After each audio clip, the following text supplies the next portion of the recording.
मैं ओशीन शर्मा बोल रही हूँ। मैं 2018 बैच की ब्लॉक डेवलपमेंट ऑफिसर हूँ और 2019 बैच की मैं एचएस अधिकारी हूँ।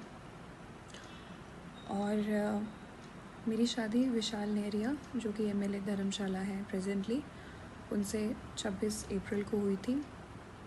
और ये शादी हम दोनों की रज़ामंदी से हुई थी, लेकिन आज की डेट में वो मुझे फ़िज़िकली, इमोशनली अब्यूज़ करते हैं, मेरा शोषण करते हैं, मुझे इमोशनल ब्लैकमेलिंग करते हैं, मेंटल टॉर्चर करते हैं। कल उन्होंने अपने परिवार के सामने मुझे बहुत ज़ोर से मारा, 3 थप्पड़ मारे और मैं बिस्तर से नीचे गिर गई। और उन्होंने अपने माँ बाप को बुलाते हुए ये कहा कि आप ये देखिए, मैंने इसको मारा है और अब किस्सा ख़त्म करते हैं। मैं आपको कल मैंने खुद को सेव करने के लिए कुछ फ़ोटोज़ ली हैं, आप देख सकते हैं कि उनकी उंगलियों के निशान मेरे चेहरे पे हैं और मेरे पूरे फेस में बहुत ज़्यादा पेन है। मैंने खुद को बचाने के लिए खुद को कमरे में बंद किया और अपने पेरेंट्स को उसी समय कॉल किया और वो लोग मुझे वहाँ से ले गए। मैं बहुत ही ज़्यादा मेंटली परेशान हूँ,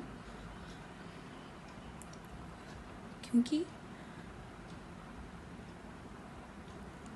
कॉलेज में हम लोग साथ थे, लेकिन उसके बाद इन्हीं हरकतों की वजह से, क्योंकि कॉलेज में भी ये मुझे मारते थे, मैंने इन्हें छोड़ा और मैंने अपनी ज़िंदगी में आगे बढ़ी। लेकिन एमएलए बनने के बाद ये फिर मेरे पास आए और 2019 में आए और मुझे निरंतर शादी के लिए बोलते रहे। मैं 2021 तक मैंने इन्हें मना किया, लेकिन 2021 में मुझे लगा कि शायद ये एक जेन्युइन इंसान है और शायद ये मुझे भूल नहीं पाए हैं कॉलेज से। मैंने इन्हें मौका दिया, लेकिन इन्होंने मेरा बहुत ही नाजायज़ फ़ायदा उठाया है।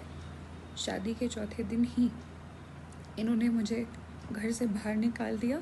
इनके पेरेंट्स उस समय नहीं थे और घर से बाहर निकाल दिया सुबह 4 साढ़े 4 बजे, जब मैं कोविड पॉजिटिव थी, और कहा कि वो सामने रास्ता है, तू चली जा वहाँ पे। और मैं वहाँ चली गई। मैंने कहा मुझे फ़ोन दे दीजिए, इन्होंने मुझे फ़ोन भी नहीं दिया।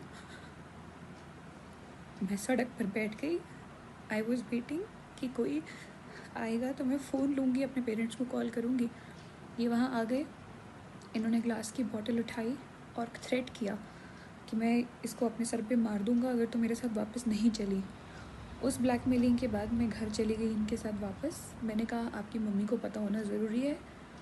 इन्होंने छुरी ली और रसोई में चले गए, वॉशरूम में खुद को बंद कर लिया और वहाँ पे ये धमकी दी कि मैं खुद को मार दूँगा अगर तुमने बताया।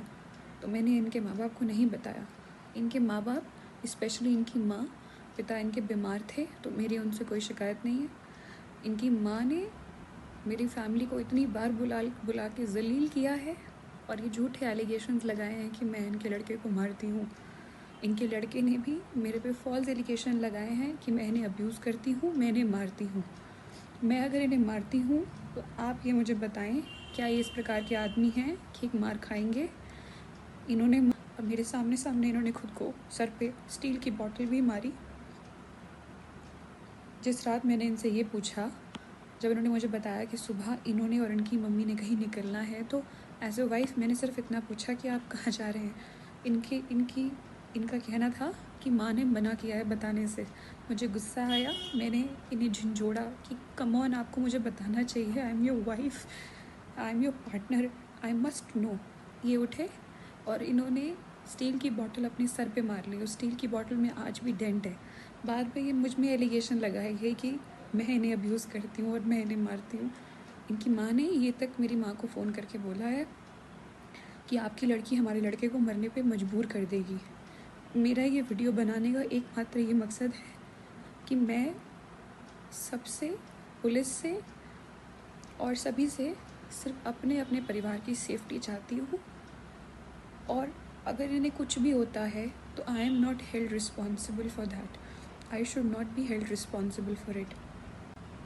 ये लोग कोई किसी भी प्रकार का एलिगेशन लगा सकते हैं। Vishal has been forcing me to have a kid. I have told him numerous times that he is not mentally fit to be a father, and he has been forcing me. He doesn't allow me to have a contraceptive also. ये सब incident कल आके ख़त्म हुए जब इन्होंने मुझ पे हाथ उठा के मुझे नीचे फेंक दिया और अपने माँ बाप को बुला लिया।